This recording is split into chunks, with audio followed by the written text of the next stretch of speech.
friends இன்னைக்கு நம்ம magnet வச்சு என்னென்ன ஃபன் ஆக்டிவிட்டி பண்ணலாம்னு பார்க்கலாமா இந்த பின்ஸ் எல்லாம் எடுத்து இந்த சார்ட் பேப்பர்ல போட்டுக்கோங்க இப்போ அது இந்த மாதிரி அடியில வச்சிட்டுங்க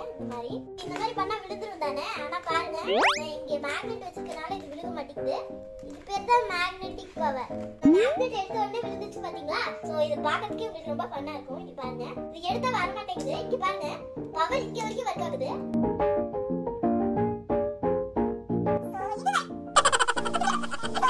இது வரைக்கும் உங்களுக்கு பவர் வர்க் ஆகுது இங்க பாருங்க